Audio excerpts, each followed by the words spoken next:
কে বলছেন? আজ আমরা এরকম নেতাদেরকে দেখবো, এক প্রকার নেতা আছে তারা নামাজের সময় নামাজের দিকে ডাকে, কোরআনের দিকে ডাকে, বিভিন্ন দিকে এরকম ডাকে। আর এক শ্রেণীর নেতা আছে তারা নামাজের দিকে ডাকে না, যাকাতের দিকে ডাকে না, অন্যায়ের দিকে ডাকে, বরঞ্চ বর্তমানে আমরা দেখতেছি তারা মূর্তির দিকে মানুষকে ডাকতেছে। মূর্তি বানাও, মূর্তিকে সম্মান করো, শ্রদ্ধা করো, আর শিরক করো, পরকালে জাহান্নামে যাও। আল্লাহ রাব্বুল আলামিন বলেন ইন্নাকুম আয়াতটা এই সূরার মধ্যে আছে, বেশি দূরে যাওয়া লাগবে না, আমি আয়াত নাম্বার বলে দিচ্ছি। সূরা আম্বিয়ার মধ্যে, কোন সূরা বলেন তো? সূরা আম্বিয়া। আল্লাহ রাব্বুল আলামিন বলেন সূরা আম্বিয়ার মধ্যে, ইন্নাকুম মা তা'বুদুনা মিন দুনিল্লাহি হাসাবু জাহান্নাম, নিশ্চয় যারা নিজেরা মূর্তি পূজা করলো, মূর্তির সাথে তাদের সংশ্লিষ্ট থাকলো, তাদের সাথে তাদের সমর্থন থাকলো, ইন্নাকুম ওয়া তা'বুদুনা মিন দুনিল্লাহ, আল্লাহর বাদ দিয়ে যারা এগুলো করলো, হাসাবু জাহান্নাম, তারা সকলে এক জায়গায় জাহান্নামে থাকবে। কোথায় থাকবে? জাহান্নামের ভিতরে। 17 নম্বর পারা 9 নম্বর পৃষ্ঠার আয়াত নম্বরটা খেয়াল নেই, তবে আয়াত নাম্বার মনে হয় 98 বা 99 নম্বর আয়াত হবে, অনুমান করে বলতেছি। এই জন্য আজকে মানুষ ডিভাইডেড, কেউ আছে মূর্তির বিপক্ষে, কেউ আছে মূর্তির পক্ষে, আছে না নাই? আমরা দেখতে পাচ্ছি। আল্লাহ রাব্বুল আলামিন আমাদের থেকে কি করুন? হেফাজত করুন। আল্লাহ রাব্বুল আলামিন আমাদের থেকে রক্ষা করুন। আল্লাহ রাব্বুল আলামিন বলেন ওয়াজতানিবুর রিজসা মিনাল কাওলি ওয়াজতানিবু কাওলাল যুর। এটা সূরা হজের মধ্যে একটা আয়াত আছে। কোন সূরা বলেন? সূরা হজ। এই বেশি দূরে যাওয়া লাগবে না, এখানেই আছে। আল্লাহ সুবহানাহু ওয়া তাআলা বলেন ফাজতানিবুর রিজসা মিনাল আওসানি ওয়াজতানিবু কাওলাল যুর। ও পৃথিবীর ঈমানদাররা, ও পৃথিবীর ঈমানদাররা, নিজেদেরকে যারা মুমিন বলে দাবি করো, মুসলমান বলে দাবি করো, ফাজতানিবুর রিজসা মিনাল আওসান, সমস্ত রকমের মূর্তি থেকে তোমরা দূরে থাকো। কে বলছে? আল্লাহ। আরো বুঝদিন আরো পেয়ে যাবো। ফাজতানিবু রিজসা মিনাল আওসান ওয়াজতানিবু কাওলা যুর, সমস্ত রকম মিথ্যা, সমস্ত রকম প্রতিমা থেকে অবশ্যই দূরে থাকতে হবে। ফাজতানিবু, থাকতেই হবে, থাকবে। আল্লাহ এটা নির্দেশ দিয়েছেন, ফরজ। এর সাথে যদি আমাদের সংশ্লিষ্টতা থাকে, সমর্থন থাকে, তাহলে আল্লাহর কাছে আল্লাহ বলেন ইন্নাকুম মা তা'বুদুনা মিন দুনিল্লাহি হাসাবু জাহান্নাম, এরা যারা আছে সব এক জায়গায় থাকবে জাহান্নাম। ওয়া আনতুম লাহা ওয়ারিদুন, থেকে বের হওয়ার কোনো কায়দা নাই, বের হওয়ার কোনো সুযোগ নাই। আরে ভাই, নেতাদের কথা কি বলবো, তাদের তো কোরআন হাদিসের জ্ঞান নাই। স্বয়ং বাংলার জমিনে কিছু নামধারী মুনাফিক আলেমদেরকেও দেখতে পায় যারা সরকারের পাঁচ আটা গোলাম, যারা নেতাদেরকে তেল মারে। এই তেল মারা মৌলবীরা, সরকারি মৌলবীরা এখন ফতোয়া দিচ্ছে কাবা শরীফে নাকি ভাস্কর্য, নাউযুবিল্লাহ। দেখছেন স্বার্থের কারণে মানুষ কোথায় গিয়ে পৌঁছায়। স্বয়ং আলেম নামে শয়তান এখন এই বক্তব্য দিচ্ছে শেখ মুজিবুর রহমানের ভাস্কর্যকে জায়েজ করার জন্য তারা কাবা শরীফকে ভাস্কর্য বানায় ফেলেছে, নাউযুবিল্লাহ। কোন মানুষকে সম্মানের জন্য তার ভাস্কর্য তৈরি করা লাগে না।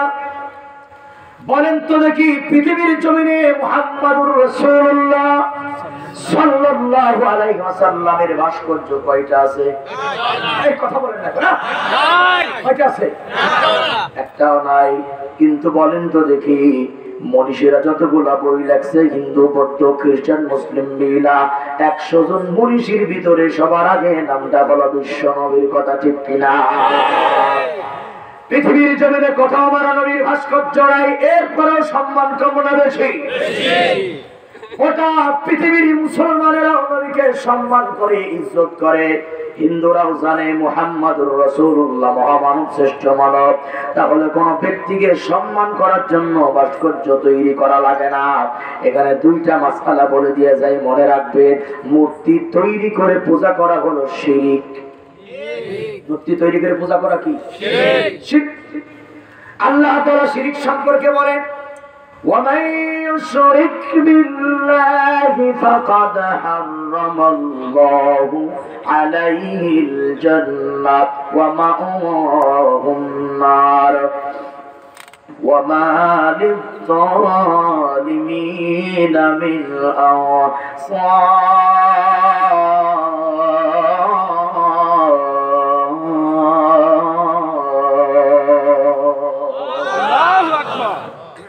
এই মূর্তি বানিয়ে যারা শিরিক করে তাদের জীবনে তিনটা ক্ষতি, বলেন কয়টা? এক নম্বর হলো জান্নাত হারাম, জান্নাতে ঢুকতে পারবে না। দুই নম্বর হলো এই শিরিককারীরা তাদের জায়গা মাওয়াহুন নার, তাদের জায়গা জাহান্নামে। তিন নম্বর হলো লিজ্জালিমিনা মিন আনসার, কিয়ামতের মাঠে তারা কোনো বন্ধু সাহায্যকারী পাবে না, ঘোষণাকার। এবার আসেন, মূর্তি বানিয়ে পূজা করা হলো শিরক। তাহলে মূর্তি বানিয়ে পূজা করা যদি হয় শিরক, তাহলে আগে পূজা করে না আগে মূর্তি বানায়? কথা বোঝে না। আগে সিজদা করেন আগে বানায়? তাহলে যে জিনিস পূজা করলে শিরক হয়ে যায় ওই জিনিস বানানো সওয়াবের কাজ না গুনার কাজ? বলেন সওয়াবের কাজ না গুনার কাজ? মাসআলাটা হলো মূর্তি পূজা করলে শিরক হয়ে যায়, মূর্তি বানাইলে কবিরা গুনাহ হারাম। কোরআন দিয়ে যারা কথা বলেন তারা সত্য কথা বলেন, এটা আপনারা মানেন তো? এত আস্তে বললে হবে না। কোরআন দিয়ে যারা কথা বলেন এটা সত্য কথা তারা বলে, এটা মানেন কি মানেন না? তাহলে আপনারা বলেন কোরআনে যদি মূর্তির বিরুদ্ধে কথা বলে, আলেমরা যদি সেটা বলে, এটা সত্য না মিথ্যা? এই রকমের একজন সিংহ পুরুষ বর্তমান বাংলাদেশে, মামুনুল হক।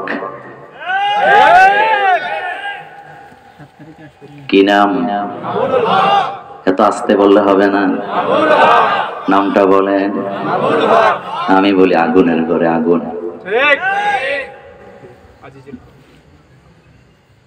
যারা মামুনুল হককে গালি দেও তারা আল্লামা আজিজুল হক সাহেবের সাথে গাদ্দারি করছো, কারণ আল্লামা আজিজুল হক হচ্ছেন কওমির উস্তাদদেরও উস্তাদ। আমি আলিয়ার ছাত্র, ভার্সিটিতেও লেখাপড়া করেছি, কওমিতেও করেছি। অনুরোধ করে দিয়ে যাই, মামুনুল হক যে বক্তব্য দেন এটা মামুনুল হকের বাপের বানানো বক্তব্য নয়। মান ক্বালা বিহি সাদাকা, প্রত্যেকটা কথা কোরআন হাদিসে আছে না নাই? কয়েকদিন আগে দেখলাম বামেরা রামেরা তিনাকে 71 চ্যানেল না ডিবিসি বাংলা, আমার মনে নাই চ্যানেলটা, ওখানে টক শোতে ডাকলেন। 5 জন একদিকে, উনি আরেক দিকে। ওনাকে কথা বলার কোনো চান্সই দিল না, অথচ তারা বলতেছে উনি নাকি হেরে গেছেন। আচ্ছা, আশ্চর্য হবেন, উপস্থাপিকা, উপস্থাপক, এরপরে আরো 4 জন আলোচক, 3 জনের সমানে উনি কথা বলার সময় কথা বলার সুযোগই দেয় না। যাকে কথা বলার সুযোগই দেয় নাই তিনি হেরে যাওয়ার প্রশ্নই আসে না।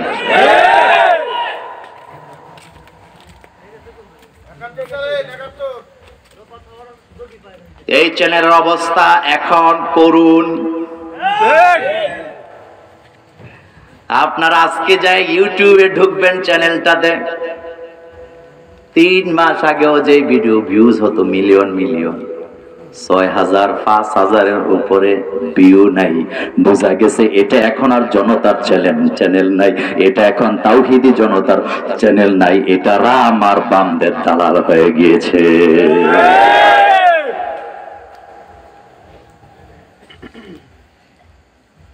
আমরা আরেকজন সিংহ পুরুষকে বাংলার জমিনে দেখেছিলাম, যিনি এখন খাঁচায় বন্দী।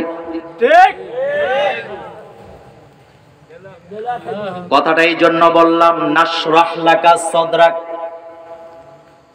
যারা কোরআনের আন্দোলন করে, কোরআনের কথা বলে, হক কথা বলে, তাদের সিনা দুর্বল না শক্ত?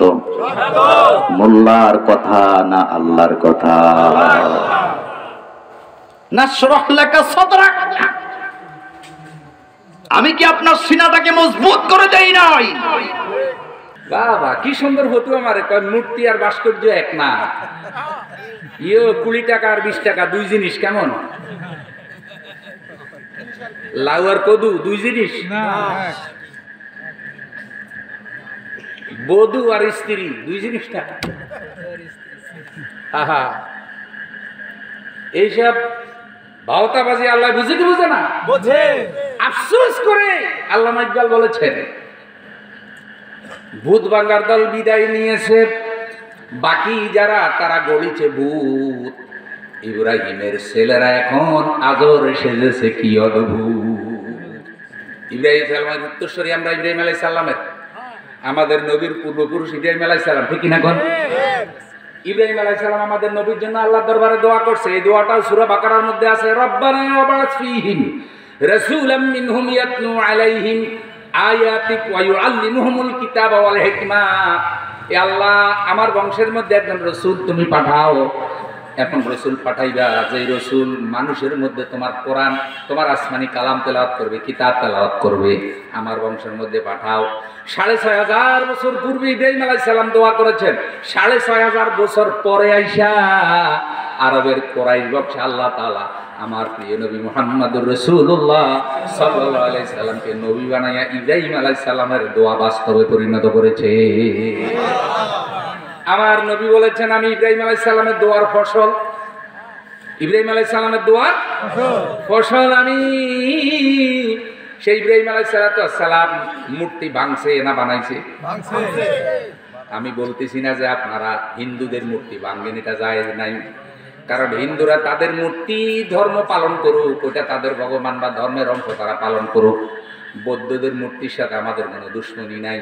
আমরা কেবল মুসলমানদেরকে বলি, যারা আল্লাহর উপর ঈমান আনে তাদের মধ্যে যদি মুক্তির প্রেম থাকে তাদের ঈমান হয় না। আচ্ছা, আপনারা বলেন 1 মণ দুধের মধ্যে যদি 100 টাকা ছানা পড়ে, ওই দুধের থেকে কয় কেজি খাওয়া যাবে? ঘুমাইতেছেন নাকি? দুধ কয় মণ, ছানা পড়ছে কয়শো টাকা, তাহলে কোন তো কয় কেজি খাওয়া যাবে? 1 মণের মধ্যে 100 টাকা পড়ছে, 2-4 কেজি খাইলে ক্ষতি কি? হ্যাঁ, শিরিকটা এত ভয়ঙ্কর, শিরিক এত ভয়ঙ্কর। আমার বন্ধু, কোন পাত্রের মধ্যে যদি দুধ রাখেন, ওই দুধের মধ্যে যদি ছানা পড়ে, দুধ নষ্ট হয়, পাত্র নষ্ট হয় না, পাত্রটা ধুইলে আবার পবিত্র হয়ে যায়। কিন্তু কোন ব্যক্তি যদি শিরিক করে ব্যক্তির জীবনের আমল বরবাদ হবে, ঈমান চলে যাবে, সে নিজে জাহান্নামেও যাওয়া লাগবে। এই জন্য কে কি বললো কিচ্ছু যায় আসে না। ঈমান বুঝতে হবে, আল্লাহর নবী যেভাবে ঈমান বুঝাইছেন, সাহাবায়ে কেরাম যেভাবে ঈমান শিখাইছেন, সেভাবে বুঝতে হবে, সেভাবে শিখতে হবে। সেইভাবে ঈমান না হইলে একটা লোক যত প্রভাবশালী হোক না কেন, ওই শর্ত পুরা না করলে তার ঈমান থাকবে না।